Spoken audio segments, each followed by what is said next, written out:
Now it's time for some New York Mets baseball talk.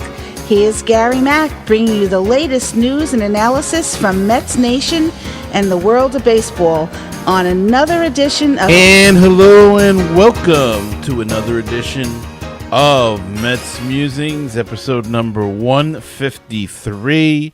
And as we record this, the Mets are playing in Chicago, and they are losing and could be on their way to a sweep, which is embarrassing after the way they played in Philadelphia. But remember this, they may not be as good as they looked in Philadelphia, may not be as bad as they're looking in Chicago. And maybe Chicago just hit a hot streak.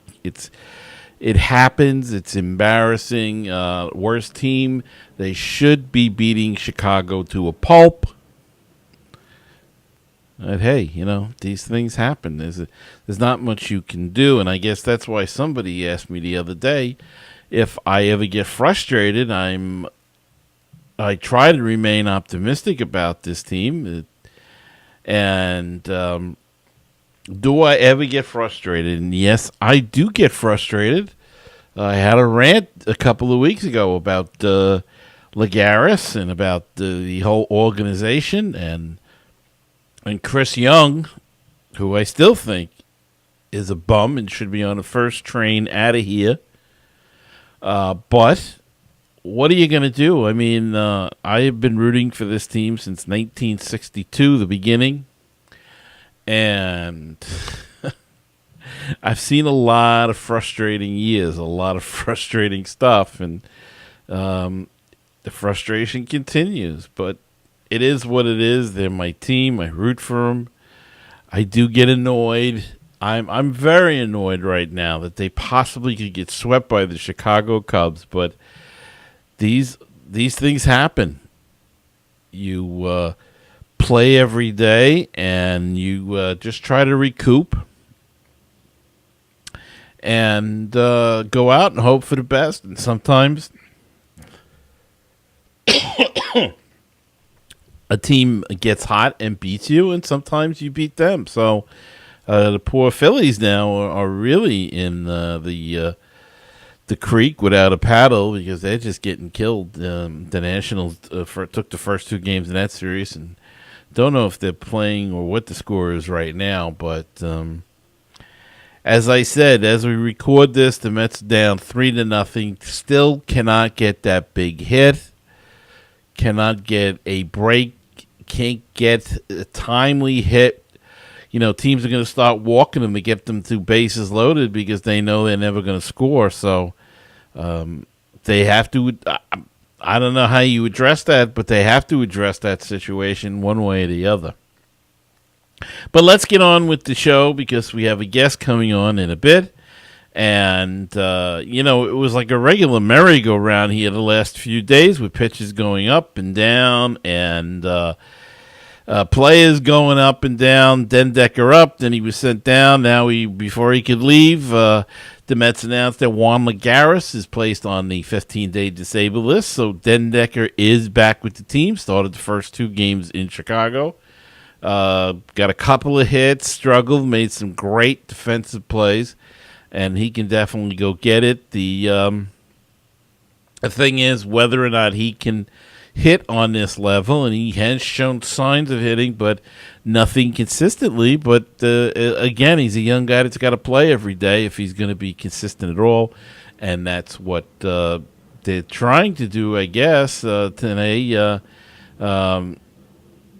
Chris Young is playing center field in a right-handed strength lineup. All about is right-handed practically, except for DeGrom and who was the other? Oh, Granderson, and of course Chris Young muffed the potential out in the outfield that I think Lagares or even Dendecker would have had, and the outcome is 3-0 Cubs. So and DeGrom gave up a two-run homer to the pitcher, and that's one thing you can't do. But Andrew Brown is back with the team. He was promoted and is in the starting lineup as he's playing left field this evening. Buddy Carlisle was sent down. Dana Evelyn is still up with the team. And in some sad news that affects the Mets Nation in a way, an original Met has passed away at the age of 83, Don Zimmer. The otherwise known as Popeye, who worked 65 or 66 years, depending on the report, in baseball, said he never earned a check outside of baseball. He managed 4 teams. He was with 8, I think, with a couple of stints with the Red Sox and the Yankees included in that 8 teams. And just a character, legend, an icon of the game. And he passes away at the age of 83. And Zim was everywhere. He met Casey. He played for Casey Stengel. He met Babe Ruth. He coached Derek Jeter. He played with Jackie Robinson. So this guy had a full career, a full life in the game of baseball. Truly a baseball lifer. And our condolences go out to his family. As I said, Don Zimmer, dead at the age of 83. Also going on while we are recording this is the Major League Baseball draft, and I'm keeping an eye on that to see the Mets pick 10th, and we'll see who their first-round draft pick will be. I believe that people have talked about Sean Newcomb, who is a college pitcher, lefty. He may be available. I don't believe he got picked yet. And some people talking about him. And a shortstop, I believe a college shortstop called I hope I'm pronouncing it right, Turner. He may be an option.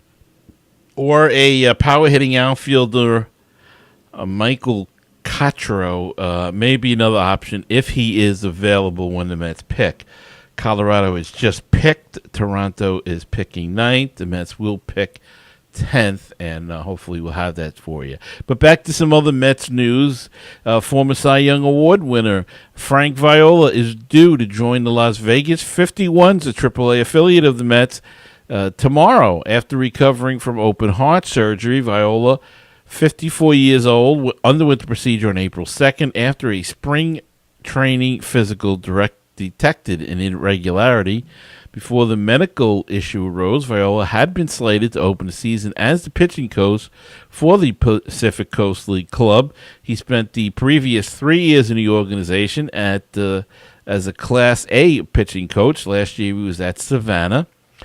Tom Signori, who has filled in with the Pacific Coast League club in Viola's absence, is slated to serve as pitching coach for the Brooklyn Cyclones in the New York Penn League, and that club begins play on June 13th, and they've got to fill out a roster, so that's why it's a good thing that the draft is tonight. And Frank Viola was due to represent the Mets at tonight's opening day of the draft. So Frank is in Secaucus, New Jersey, and probably be heading out tomorrow or late this evening to Las Vegas and take over his duties as pitching coach of the 51s.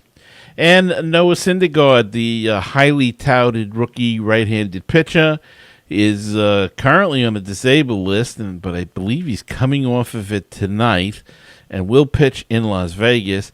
And, of course, the big scare was that he had a mild flexor pronated strain in his right elbow. He's been long tossing, and as I said, he's going to join the rotation in Las Vegas tonight. And his MRI, we all held our breath and worried about it, but it was clean. And that's a good thing because everybody was scared about that Tommy John surgery. And on April 30th, the Mets collectively ate 103 cheesesteaks while waiting for the rain to pass in Philadelphia, setting a new team record at Citizens Bank Park for the most eaten in a day. Yes, folks, they do keep a record of cheesesteaks eaten at Citizens Bank Park for visiting, and I guess home team too. The Mets now sit atop the leaderboard in the dining room of the visitors clubhouse, a title that wasn't earned without some serious planning. The Phillies' home park cheesesteak competition is no joke. Visiting teams are welcome to eat as many as they can made at the ballpark to set single-day series or team records. Of course, as with any serious competition, there are rules. For a record to stand, cheesesteaks can only be eaten after getting to the ballpark until batting practice, and from the end of batting practice until the game begins, and for an hour after the game has ended. Cheesesteak consumption is forbidden during the games, though there could be a whole other competition in there somewhere. The Mets planned 2 cheesesteaks per person, though it was a collective effort from the heavy hitters who put away more than their share to crush the previous record that stood somewhere in the 80s. The MVPs of the contest are both bullpen catchers, Dave Racaniello and Eric Langle. Last season, Langle set the 3-game series record by eating 17 cheesesteaks, breaking Racaniello's long-standing record of 14. Okay, so the Mets have won something. They've set some record, and that was for the most cheesesteaks eaten in the visitors clubhouse at Citizens Bank Park this past weekend. And in case you have been living in a cave, special guests have been announced for the big 50 Cent concert. And, of course, if you watch the game, you've seen unending 50 Cent concert commercials at Citi Field, constant in every commercial break. The 50 Cent concert, and we don't mean the concert costs 50 cents. We mean the rapper 50 cents or 50 cent, as some people say. And joining him on stage for his post-game concert at Citi Field, Saturday, June 14th, would be Lloyd Banks, Tony Yayo, Young Buck, Kid, and additional surprises. And I must be getting old because I don't recognize any of those names. But the concert's not for me or for my age group. It's really for the kids. And hopefully the kids will pack the stadium and come to see Queen's Own 50 Cents. So that's the Mets news.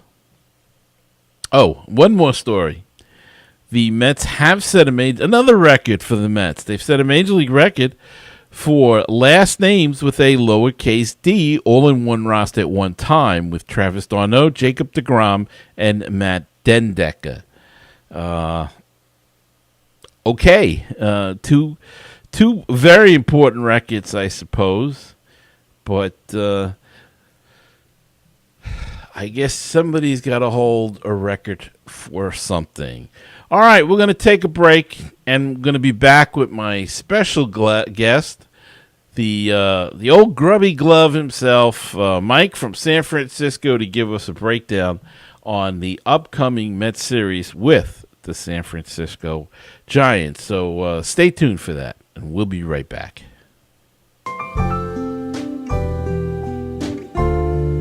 You can now hear our show while on the go with Stitcher Smart Radio. On-demand news, talk, and more on your mobile phone. The latest episode is always available for you. No syncing needed and no memory or storage wasted. Available for your iPhone, Android phone, WebOS phone, or your BlackBerry. Downloading is easy. Go to Stitcher.com or check out your app store. Stitcher Smart Radio, the smarter way to listen to radio.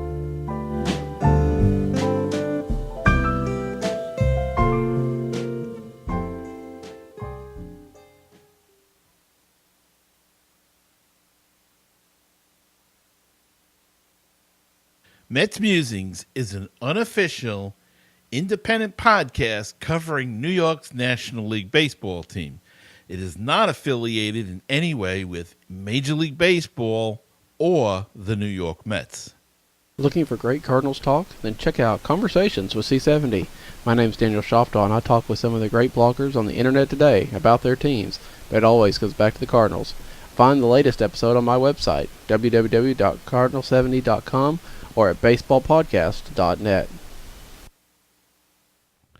And we're back, and I'm joined with my very special guest, no stranger to Mets Musings. It's Mike, our good friend Mike from San Francisco, the grubby glove himself. Mike, welcome back to Mets Musings. Thanks so much, Gary. It's great to be here. And Mike, we haven't had you on for a while, and of course, with everything going on here with construction and everything, I really couldn't have the big preview show like we had in one other year. It's understandable. It's okay. All is well. Okay. So, Mike, I know you're a Met fan living in San Francisco, and also you do attend San Francisco games because you are a big baseball nut like most of us here. So, what's going on out there? And really, before we get started, you were involved with some, don't know if you call it fundraising, but you were planning some things to support Brian Stowe, and just wondering how that's coming along. What's the latest?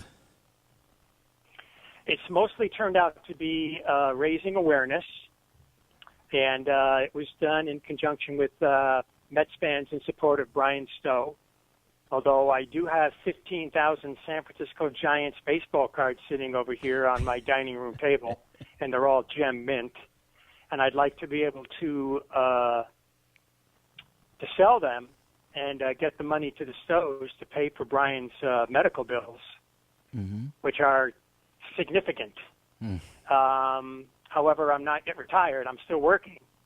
And I'm, busy, and obviously my first commitment has to be to myself, so that I can, keep the wheels turning. Right. But we've made a lot of friends, and we have a lot of people who are with us.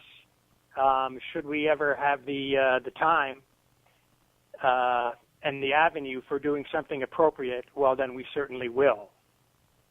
And have the Giants been of any assistance at all?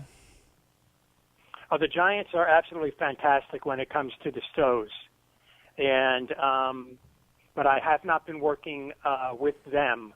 They seem to be holding their own events, which is fine, and I'd sure like to be able to hook up with them at some point, but this is not that point.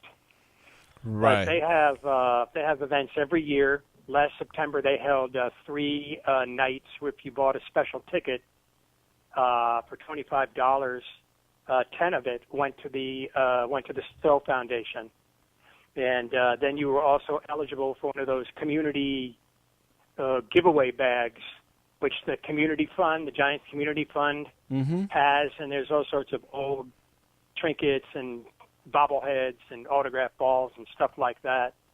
So it actually helped them kind of clear out the cobwebs in terms of their stuff, and they raised an awful lot of money. And all of the sections that were dedicated to that Stowe event were sold out. That was great. That was really great to see. I went 2 out of the 3 nights. Well, that's terrific that they're getting involved so much in that cause, and it is a good cause. For those that don't remember, Brian Stowe was a Giants fan that attended a Dodger game in Dodger Stadium and was attacked in a parking lot afterwards, and was had, I guess you could speak better on that, brain damage. Is that safe to say? And just many multiple injuries, and has immense amount of medical bills. And Mike has been doing a lot of things to help out the family. And in fact, his a Facebook page, Mets fans in support of Brian Stowe. Go there on Facebook. Put it in the search and go and help and do whatever you can. Even by liking the page, you're helping, because the Stowes, the family, you just couldn't ask for a nicer family. I mean, I know them. I've been in the family home. They're just They're just really great people, and they have an army of support. And, I'm honored and humbled to be a very small part of it. But they know about these pages, and they know about Mets fans in support of Brian Stowe. And they've got the placard in their home now to prove it. And they really appreciate the support. And ours is but one. I think there's about 16 or 17 different groups now that have similar pages. Reds, Braves, Dodgers, Giants, Yankees have two, of course. Phillies, Twins, Tigers, Red Sox, Athletics. Yeah, a lot of fan groups have started these pages. Oh, well, that's great. It's great to see the support that people have for Brian Stowe, and let's hope it keeps going, and that we don't have short memories and forget about it, and hopefully we'll try to keep it going right here on MetsMusings. Thanks, Gary. You're the best friends. You're the best friend that the Stowes have in New York. Well, thank you. I appreciate that. All right, Mike, let's talk some baseball. That's why we're here. San Francisco, one of the best teams in baseball. How are they doing it? What are they doing different from last year? What are the Mets going to expect when they come out there? The Mets are going to run into a buzzsaw. The San Francisco Giants are absolutely at the top of their game. And they are doing it with a well-balanced blend of pitching, defense, especially on the left side of the infield, power, speed, and relief pitching, and managerial moves by Bruce Bochy, who's putting together a very, very impressive resume. One of the main differences between this season and last season is that Angel Pagan is healthy. Yep, our old friend Angel Pagan, and it pains me to see how good he is now. I mean, he is absolutely fantastic. He's become one of the best players on the team. He steals with abandon. Has a very high stolen base rate. Always takes the extra base from first to third. Loves triple alley. Hits the ball there all the time. Very exciting to see him go get his triples. And he's very, very good with the glove. When he is in the lineup, he's their spark plug. And last year, he was out for a good chunk of the season, and he really makes that team go. As much as everybody's going to say, oh, Buster Posey this or Pablo Panda Sandoval that, in my opinion and judgment, he's probably the most valuable player on that team right now, and he is healthy. So they get going right from the very start. It seems that go ahead. I was just going to say, Michael Morse was a pickup that they made, and that seemed to be an excellent deal for them also. Oh, my goodness. That's another example of it seems like everything that they do these days turns to gold. They signed this guy for $6 million, and I guess the rep on him is that he's not always healthy, but he sure as hell is healthy this year, and he's got about a dozen home runs to boot. This is a big man. He's 6'5", maybe 240 or more, and all muscle. I mean, he is really big and strong. But he's not the type of hitter who's up there looking to pull every time. Mm-hmm. He uses the entire field. He's a very smart hitter. So last year they got next to no power out of the left field position, and they were bound and determined to do something to improve it. And Michael Morse has been everything that they've expected and more. Yeah, he's had a good season, and he was a pretty decent player when he was with, I think he came from Washington, wasn't it? He left there, yeah. And he really was more of a fill-in or a bench type of player there, but he is a big dude and a strong dude, and he's really found a home out there in San Francisco. Yeah, he's really, really blossomed. And while on the subject of blossoming, this shortstop, Brandon Crawford, has developed into a very sound very short-handed shortstop who makes all of the routine plays and a heck of a lot of the spectacular ones to boot. And he's not going to make anybody forget Andrelton Simmons, but he's very, very good. And he's developed into a pretty good hitter. So that is something that they did not get from him initially that they're getting now. And you yet, go around the. Go ahead, Gary. I was just going to say, I'm sorry. There are some injuries though that you're dealing with, if I'm not mistaken. Brandon Belt is he back? Brandon Belt is about a month away from his broken thumb, and they've been playing a little bit of Michael Morse at first base, or they've been putting Buster Posey at first base, and they've been having the backup catcher, Hector Sanchez, catch. And Hector Sanchez is a pretty good catcher. You know, he's pretty good, and you don't lose anything when you get Posey out there at first base. That's one of the reasons why, in my opinion, why he was the MVP a couple of years ago. Not only can he catch almost as well as Yadi Molina, but he is a very, very good first baseman, as well as a great hitter. So it's like they lose Brandon Belt, and ordinarily you'd think, you know, this is going to be trouble, but the Giants, they don't even stop to burp. They just plug the hole, and they just keep right on winning. Wow. And I mean, and they don't care. I mean, whether it's at home or on the road, day, night, getaway day, you know, they are going to find a way to beat you. And it seems like they are winning every series now. It's like every series. And I'll tell you what, they took apart the defending National League champions over this past weekend. They really put it to them. Yeah, they're certainly on a roll, and you know, it's impressive. And the Mets are not in a position right now, though. The way they have been so much like a Jekyl and Hyde team, they're the type that'll go out there and take 2 out of 3. You can't make any sense with the Mets this year so far. But so take us around the infield of the Giants and give us a little report on it. Well, Pablo Sandoval has rediscovered his swing over the past month. He was quiet, having difficulty with the bat. And then suddenly he breaks out of it, and you know, doubles and triples and home runs and line drives. He's the best bad ball hitter I've seen since Yogi Berra. Real good ball player. Crawford, I've already mentioned. Oh my goodness, I'm blacking out on the second baseman's last name. Brandon.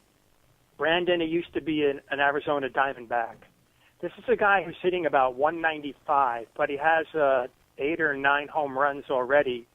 So if he's going to give him that much power, they're going to live with the low production. This is, I would say, the one spot that they really haven't filled yet. But everybody else is playing so well they can afford to carry a weak hitting second baseman. With Marco Scutaro out, this has been the Brandon, fill in his blank name. Hicks has been the solution up till now. And you have Morse and Posey platooning over at first base. In the outfield, when you don't have Morse out in left field, you've got Gregor Blanco, and he's a good ball player, real good ball player, solid. You know, nothing flashy, but does all the right things. You've got Angel Pagan, a terrific out there in center field, and Hunter Pence, who is all energy. This guy is all motion. He never stops. What you see is what you get, and what you get is 100% effort at all times. He's in right field. He's got about 8 or 9 home runs this year. He's a good line drive hitter. He'll steal a base. Has a very, very strong arm, the strongest arm in the outfield.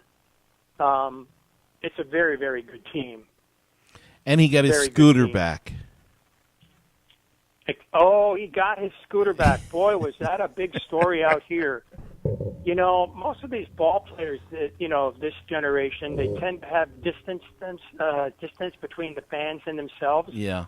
not Hunter. He's the guy who's out there in the streets on his scooter asking for directions. I know my friend Chip got stopped a couple of months ago, and he was asking Chip for directions on how to find a street. And he's just a very, very real, very unique, but very, very friendly personality. Very much a part of San Francisco. And he is a bit of a character, and he is a character. I was hoping that before he signed with San Francisco, which was pretty quick actually, that the Mets I had been pushing the idea that the Mets, he would have been perfect for right field at Citi Field, but unfortunately the Giants held on to him and signed him to a nice contract, and the Mets didn't have a shot, but. He would have been perfect. Wanted him when the Phillies got him. The year before the Giants got him, the Phillies got him, and the Giants were trying to get him then. Mm-hmm. So yeah, they he's a good definitely player. got their man, and they're mighty happy. And I want to talk about the pitching. All right. You are going to miss Madison Bumgarner, and that's a very good thing because he is crazy good. I mean, he is scary good. He's hitting all his spots. He's firing with all of his pitches, all the locations. Everything is just right on target. Julio C. is, the first game is, I believe it's going to be Matt Cain coming off of a hamstring injury. Then you've got Tim Hudson, and then Tim Lincecum. Timmy will pitch on Sunday. Getting to Matt Cain for tomorrow night's contest, he's no longer the stud pitcher that he once was. He's become a 500 pitcher, and he's prone to the home run ball now. His velocity is down, significantly down. On Saturday, actually, this Saturday, the 7th, I'm going to be attending the game out here at AT&T Park with the 7 line.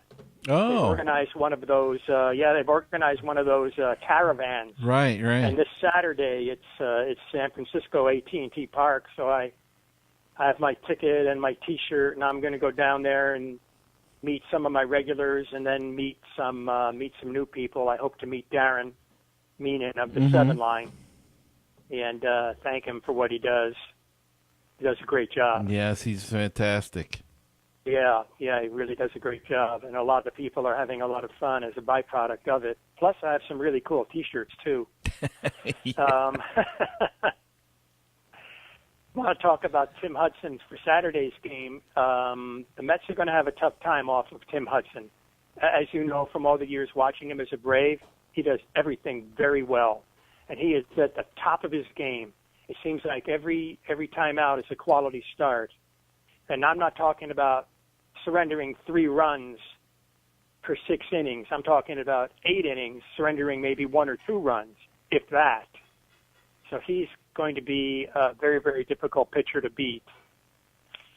And on Sunday, we've got Timmy. And Timmy is very iffy. The way that he was used at the University of Washington was unconscionable. They just rode him, and he'd pitch on Fridays, and then again he'd pitch again on Sundays. And tacked on to all the hundreds of innings that he's thrown at the major league level, his velocity is way down. I'd say he tops out now at about 90 or 91 with a changeup and a curve at about 80, 81, maybe 82. He's eminently beatable when he doesn't hit his spots, and he is prone to the big inning, where he'll give 2 or 3 really good innings, and then suddenly kaboom. Has he improved at all this year? I mean, is he learning to be more of a pitcher rather than a thrower at this point, or? Because he had really the last couple of years, he really had not pitched well, and then there was some signs last year that he was pitching better, and then I thought I read that this year he was pitching a bit better, and what's up with that?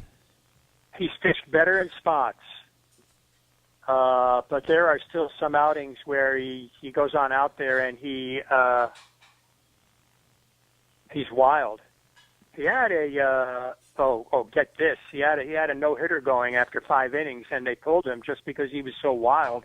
I think he walked 6 guys during that no-hitter. And that, ladies and gentlemen, is Tim Lincecum in miniature.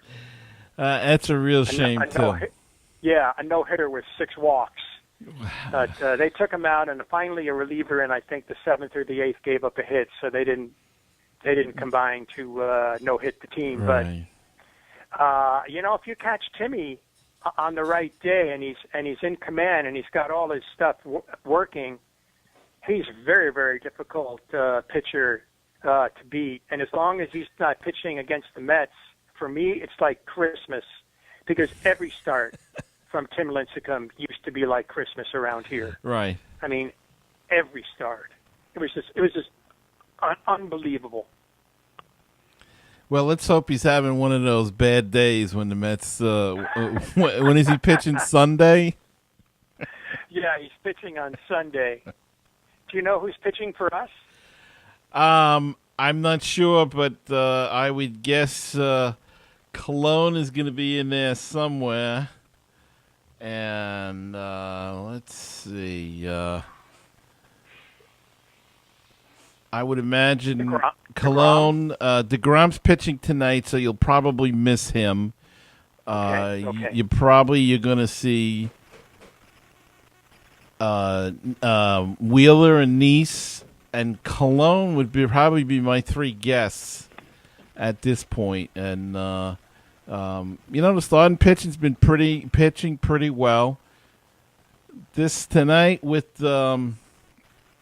DeGrom, this is probably the first bad outing he's had. He pitched in bad luck where they weren't scoring for him, and tonight he just they're not scoring for him again, but he's not really doing much himself to improve. So not to improve, but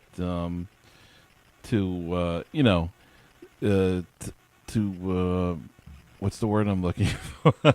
He's not having the best of games tonight. He was wild and gave up a lot of hits. So, those things happen, I guess. Well, let's see. It's going to be Nice against Kane. That should be a nice matchup. Cologne against Hudson. That could be a good matchup, too. Cologne's been awesome. And Wheeler against Lincecum. Actually, 3 pretty good matchups in a way. Wheeler's been really pitching well his last 2 outings have really been awesome. 1-1, got a no decision in the other when the bullpen kind of slipped the game away from him. But that's our matchups for this week. And so what do you think about this Jekyll and Hyde team we have? Well, I think it's showing promise in that they're finally demanding some sort of credibility. If the hitters aren't hitting, all right, well, let's get another hitting coach in there and try another voice, try another perspective. I think if the bottom feeders like Kyle Farnsworth or Valverde are just taking up space, let's bring up some of our young guys and let's see what they can do. Just goes to show that, if you're out there and you're playing well, you're going to get a chance to go on up to Citi Field and show what you can do. And it's been a long time coming. Well, I mean, of course it's been a long time coming. We haven't had anybody worth bringing up in a while. Yeah. But I like it. I like the stance that Alderson has now. And I like the moves that they've made.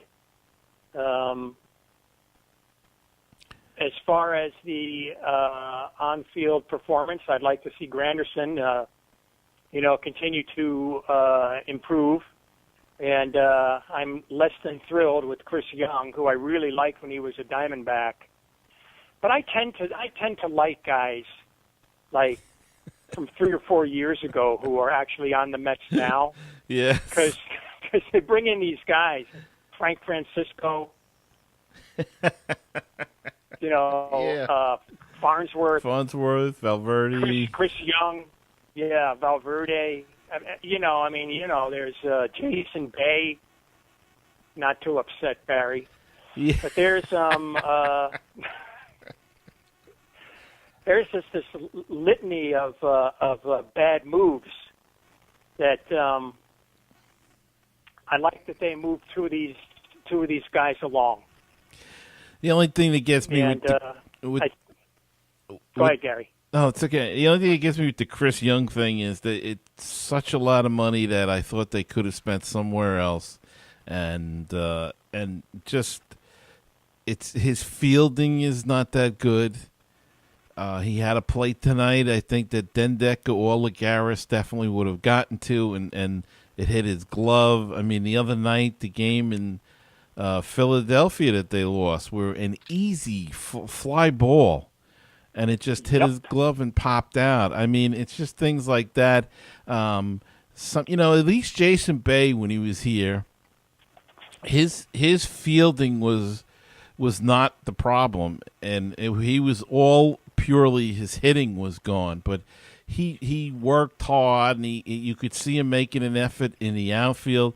I look at Chris Young sometimes, and I said, this guy doesn't even look like he's trying. Now, maybe it's just the way he moves. Beltran kind of had that knock for years because he moved so gracefully, but Chris Young just doesn't seem to move gracefully. He makes base running errors, not like Daniel Murphy, but he still makes base running errors. And I don't know. It's just I don't like the guy, and I think his best days. I think he's washed up at 30. I think he had the big, what was his big rookie year, and hasn't really done anything since then. And it's been $8 million or $7.5 million, whatever it was, on this guy. I just think it was a huge, huge mistake, and it may have been the worst signing in Mets history. It certainly hasn't been pretty, and they say that there's no such a bad thing as a one-year contract, but this experience is asking me, to reconsider that expression. Yeah, without a doubt. And I agree with you, though. I do like the young bullpen. I think it's time. Throw them out there. Let them learn. They're going to lose. They're going to get hit. And they're going to surprise people, and let them learn under fire.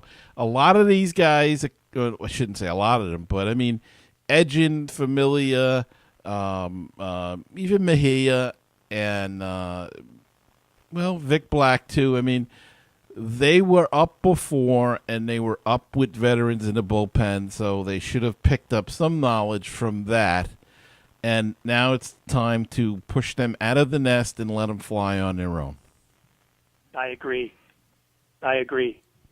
Now, if we could just that that's exactly what's happening. Yeah.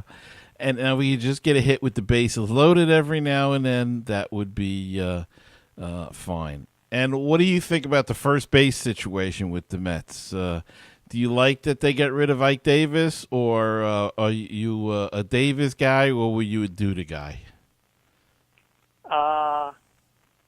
Well, I wasn't a Davis guy, that's for sure. And I like that they got rid of him because it was time. It was just time. Time for you to leave, as they say in Kung Fu. That much said, I don't know that I'm so sold on Duda either. But he's here. They might as well let him play. He and Eric Campbell, I guess, are going to be out there now. I guess. They sent Satin down. Mm-hmm. They seem to be getting some production, with the emphasis on some.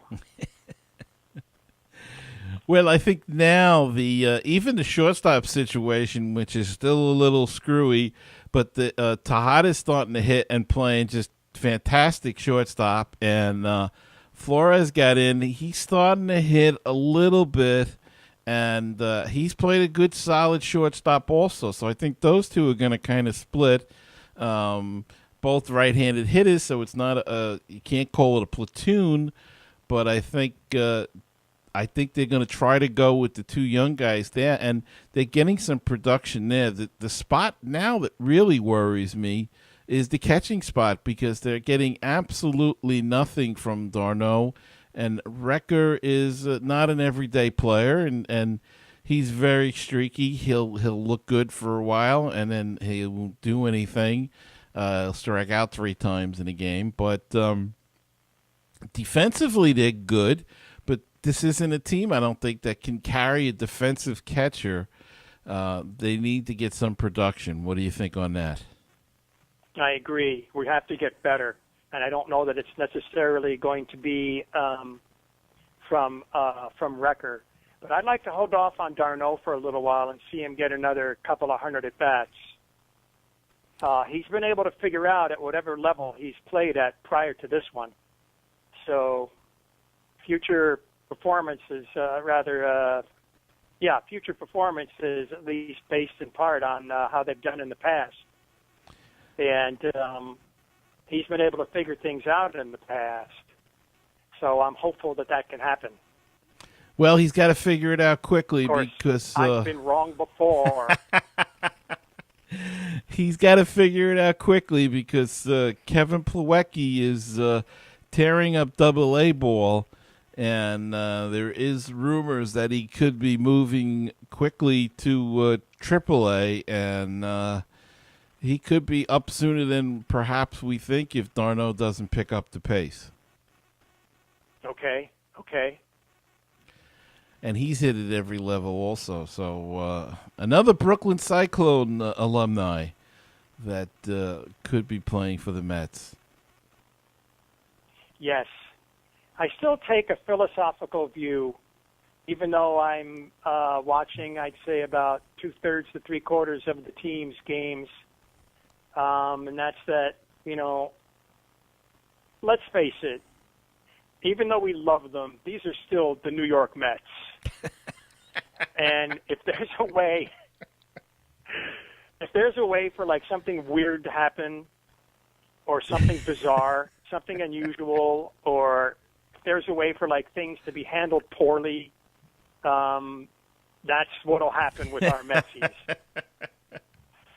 And the same thing just pertains to the on-field performance. We're just not there yet. Yeah. We're just not there yet. And I would say that the big difference between the San Francisco Giants and the New York Mets right now, as we head into the 3-game series beginning tomorrow, is that the Giants don't give other teams extra outs, and the New York Mets do. That's the big difference. That's your bottom line right there. Mm-hmm.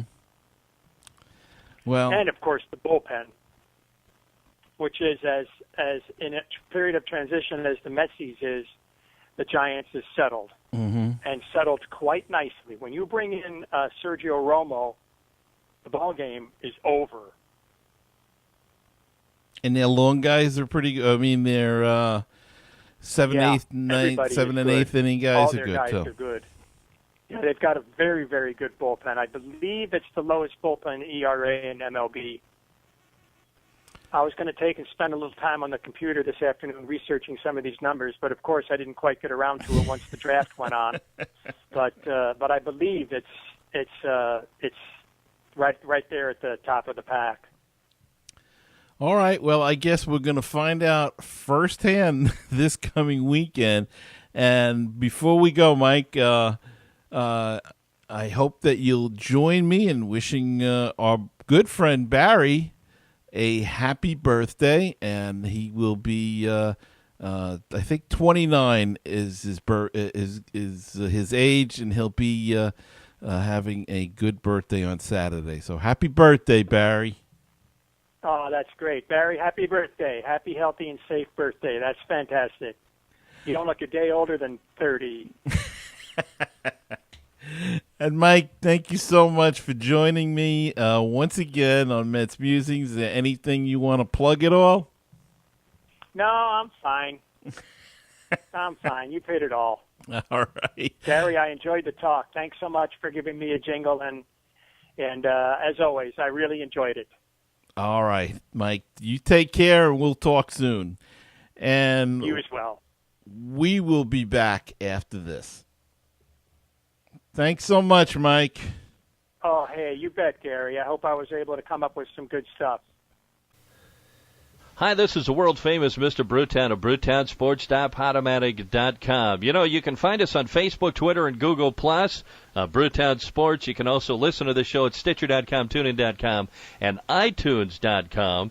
And we've got the new one. It's called BrewtownRadio.weebly.com. But the one that I'm most proud of being on is BaseballPodcast.net. It is the home of great baseball talk shows. Check it out, my show and all kinds of other programs all about Major League Baseball. So check it out.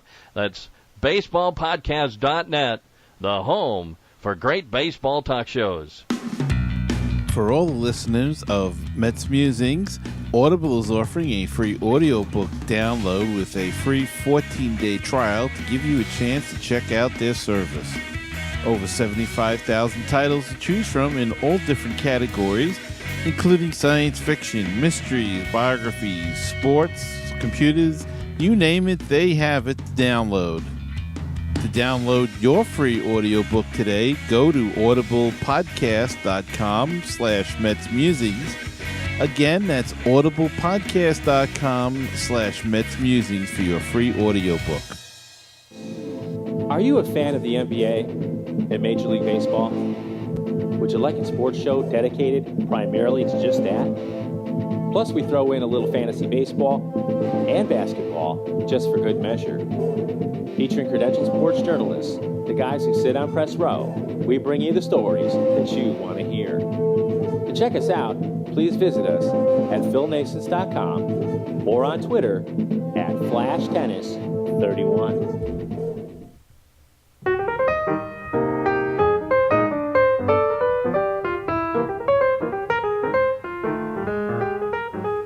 (516-619-6341). That is the voicemail comment hotline. If you'd like to be a part of the program, give us a call, leave us a message, and we'll play it on the show. Or if you're old-fashioned, want to do it the old-fashioned way, send us an email at metsmusings@gmail.com. And don't forget, we are available now back on iTunes and Stitcher Smart Radio, baseballpodcast.net, or baseballtalkradio.com. Both links work, and they work great. So check them out, and lots of fine baseball podcasts on baseballtalkradio.com or baseballpodcast.net, including a 24-hour streaming. So go check it out. Also, go check out MLBthisweek.com. Yes, it's me again. I'm there on a video show that I do with my good friend Rich Baxter of the Fighting Phillies blog and Phillies Talk podcast. So check us out. We record that every Sunday night. All right, a quick farm report. 7 members of the Savannah Sandgnats were named to the All-Star team as soon as I can find where the heck it went to here. Were named to their annual All-Star game, and its manager Luis Rojas will join starters shortstop Gavin Cicchini and third baseman Jeff McNeil on the field. In the dugout as substitutes are right-handed pitchers Robert Cole, Dario Alvarez, Miller Diaz, and Kevin McGowan. And not to be denied, 7 members of the St. Lucie Mets also were named to their league's All-Star game, and they are left-handed pitcher Steven Matz, right-handed pitchers Randy Fontanez and Matt Koch, first baseman infielder T.J. Rivera, catcher Cam Marin, second baseman Dilson Herrera, and center fielder Brandon Nimmo.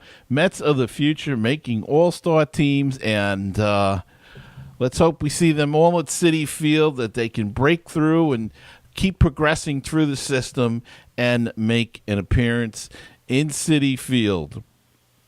And don't forget that the Brooklyn Cyclones start their season June 13th at Staten Island against the Staten Island Yankees, and then they come home for their home opener on June 14th at MCU Park.